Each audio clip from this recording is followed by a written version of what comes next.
मंगल का 87% समुद्र अंतरिक्ष में गुम हो चुका है, लेकिन अब फिर से इन ओशंस का वापस आने का समय आ चुका है और मंगल का आसमान भी अब नीले रंग में बदल जाएगा। अगर मार्स पर कोई एंशिएंट बैक्टीरिया जिंदा नहीं हुआ, धरती से मंगल पर सेंड किया जाएगा।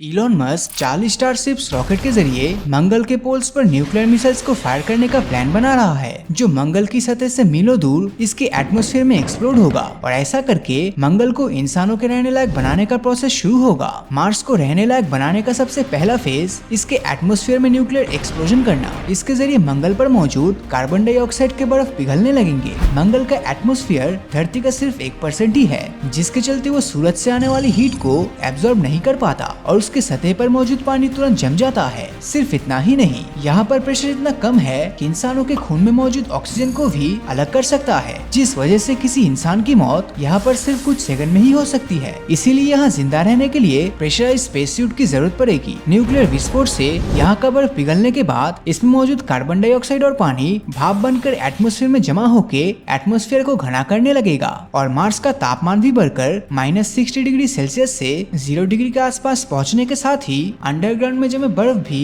पिघलकर पानी के रूप में मिट्टी और चट्टानों से बाहर निकलकर मंगल की सतह पर नदी के रूप में बहना शुरू हो जाएगा। फिर जब ये पानी भाप बनकर एटमॉस्फेयर में बादल को जन्म देंगे, जिसके चलते यहाँ बारिश होने के कारण मंगल पर रेन साइकिल की शुरुआत होगी। मंगल पर मौजूद लाल रंग की धूल की जो परत मौजूद है, वो इस बारिश के पानी से धुल जाएगी। मंगल की ग्रेविटी कम होने की वजह से यहाँ की नदियाँ बहुत ही धीमी गति से बहेगी, लेकिन कुछ ही समय के बाद मंगल के ज्यादातर हिस्सों में 9 मीटर तक पानी भर के यहाँ का पहला समुद्र बनकर तैयार होगा। मंगल का 87% समुद्र अंतरिक्ष में गुम हो चुका है और बाकी इसके पोल्स में बर्फ के रूप में मौजूद है, लेकिन अब फिर से इन ओशंस का वापस आने का समय आ चुका है। समय के साथ इसका एटमॉस्फेयर घना होने के कारण इसकी सतह सूरज से आने वाली कॉस्मिक रेडिएशन को एब्जॉर्ब करेगा और मंगल का आसमान भी अब नीले रंग में बदल जाएगा। अगर किसी भी प्रकार का एंशिएंट मार्शियन बैक्टीरिया सतह के नीचे जिंदा हुआ, तो अब वो ग्रो करके धीरे धीरे सतह तक पहुँच जाएगा, जहाँ सनलाइट, पानी और घना एटमॉस्फेयर इसे फैलने में मदद करेगा। वैसे तो बैक्टीरिया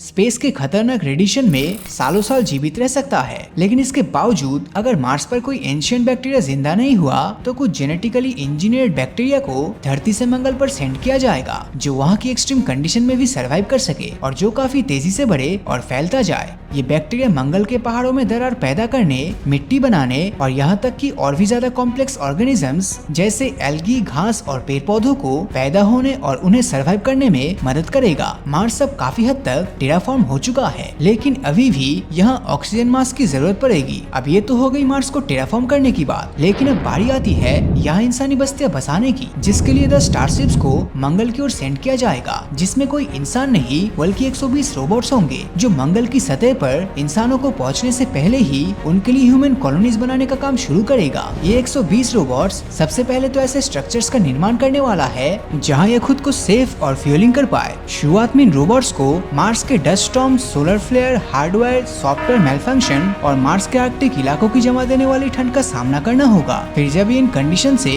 खुद को बचा पाने में सफल होंगे, तब होगी फेज 2 की शुरुआत। इस फेज में ह्यूमन कॉलोनी बनाने के लिए रोबोट्स को 26 महीनों का समय लगेगा और इस फेज को कहा जाएगा रोबोटिक फेज ऑफ मार्स। जब ये रोबोट्स मार्स को रहने लायक बना चुका होगा, तब शुरू होगी मंगल पर इंसानी बस्ती बनाने का काम। अब ये रोबोट सबसे पहले स्ट्रक्चर्स को मार्स की ड्राई सरफेस पर रखेंगे, जो होगा एक स्टोरेज गैराज। आसमान में ड्रोन्स, सर्वेस और बिल्डिंग कंस्ट्रक्शन के लिए साइट मैप तैयार किया जाएगा। ये गैराज इन रोबोट्स को मंगल के खतरनाक डस्ट स्टॉर्म और ठंडी रातों से बचाएगा, जो धीरे धीरे कनेक्टेड शेल्स में तब्दील होकर एक सर्कल का निर्माण करेगा और 3D प्रिंटेड स्ट्रक्चर गुफा की तरह स्ट्रक्चर बनाकर इंसानों को रेडिएशन से बचाएगा। जैसे जैसे इंसानों के आने का समय नजदीक होगा, इन शेल के अंदर इंसानों के रहने के लिए प्रेशराइज्ड ऑक्सीजन हैबिटेट मॉड्यूल्स को रखा जाएगा। इन बायोडोम्स के अंदर छोटे छोटे रोबोट्स फिट होंगे, जो इंसानों के लिए पेड़ पौधे और खाने के लिए सब्जियां उगाने का काम करेगी। आयरॉनॉक्स रोबोटिक आर्म सिस्टम के जरिए हर एक पेड़ के बीच को मॉनिटर और इन्हें जरूरी न्यूट्रिएंट्स मिल पा रहा है या नहीं, इसकी टेस्टिंग भी की जाएगी।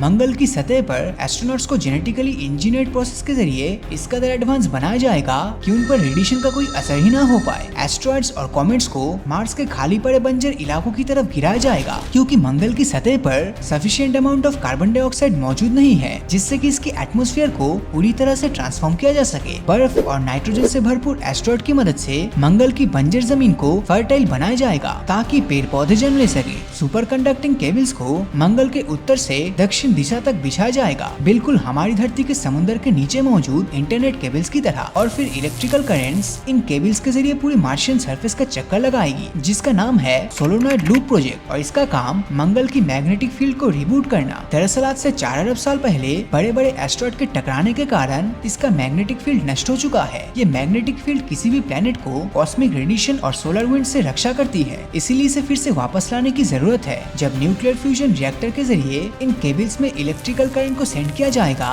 तभी एक मैग्नेटिक फील्ड का निर्माण करेगी जो पूरे स्पेस तक फैल जाएगी और अंतरिक्ष से आने वाली सोलर रेडिएशन और कॉस्मिक रेस को मार्स की सतह पर आने से रोक देगा। अब इंजीनियर्ड मैग्नेटिक फील्ड की मदद से मंगल का एटमॉस्फेयर अपने फाइनल स्टेज पर पहुंच जाएगा जिससे कि मंगल की सतह अब और भी ज्यादा कॉम्प्लेक्स माइक्रो ऑर्गेनिजम्स जैसे कि पेड़ पौधे, जानवर और इंसानों के रहने लायक बन जाएगी। टार्डिग्रेड्स मंगल का सबसे पहला स्पीसीज होगा जो वहाँ की जमीन पर नेचुरल तरीके से बैक्टीरिया और एल्गी को खाकर जिंदा रहेगा। जेनेटिकली इंजीनियर्ड पेड़ पौधे मंगल की बंजर जमीन पर उगना शुरू करेगा जिसके बाद और भी ज्यादा कॉम्प्लेक्स ऑर्गेनिजम्स को इंट्रोड्यूस किया जाएगा जिससे कि मार्स की मिट्टी और भी ज्यादा फर्टाइल बन सके। मंगल में इंसानी बस्तियां बसाने के लिए कई प्रकार के मिनरल्स की भी जरूरत होगी। जैसा कि हम जानते हैं कि मार्स एस्टेरॉयड बेल्ट के काफी नजदीक है और एस्टेरॉयड्स तो हर तरह के कीमती मिनरल्स का भंडार होता है। इसीलिए नासा इन एस्टेरॉयड पर स्टडी कर रहा है कि कैसे इन एस्टेरॉयड पर खुदाई कर यहाँ मौजूद मिनरल्स को हासिल करके इसका इस्तेमाल फ्यूचर में मार्स कॉलोनाइजेशन में किया जा सके। हम नहीं जानते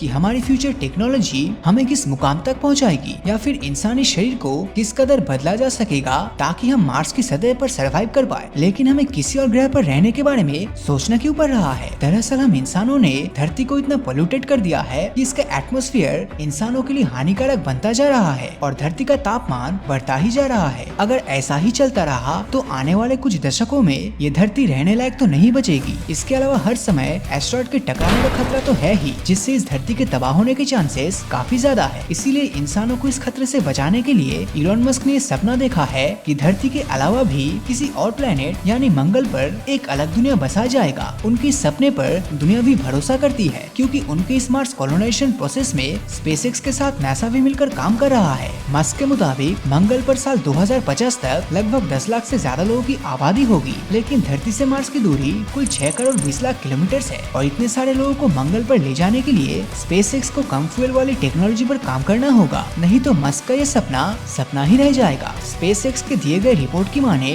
तो ये एक खास तरह का स्टारशिप का निर्माण कर रहा है जिसे टेस्ला में यूज होने वाली बैटरी से ऑपरेट किया जाएगा और इससे फ्यूल की बचत होगी। लेकिन मंगल को पूरी तरह टेराफॉर्म होने में कई सौ सालों का समय लगेगा। धरती को ऐसा बनने में अरबों साल लगे थे जहाँ पेड़ पौधे, जीव जंतु और हम इंसान पनप सके। मंगल को धरती जैसा बनाना कोई आसान काम नहीं। मंगल ग्रह की ठंडी, सूखी और बंजर जमीन को रहने लायक बनाने और यहाँ की वातावरण में सांस लेने के लिए इंसानों को काफी मेहनत और समय की जरूरत पड़ेगी। अब देखना ये होगा कि मार्स पर हम इंसान क्या सच में अपनी बस्ती बसा पाते हैं या ये बस सिर्फ एक सपना बनकर ही रह जाएगा। आपकी इस बारे में क्या राय है हमें कमेंट में जरूर बताना।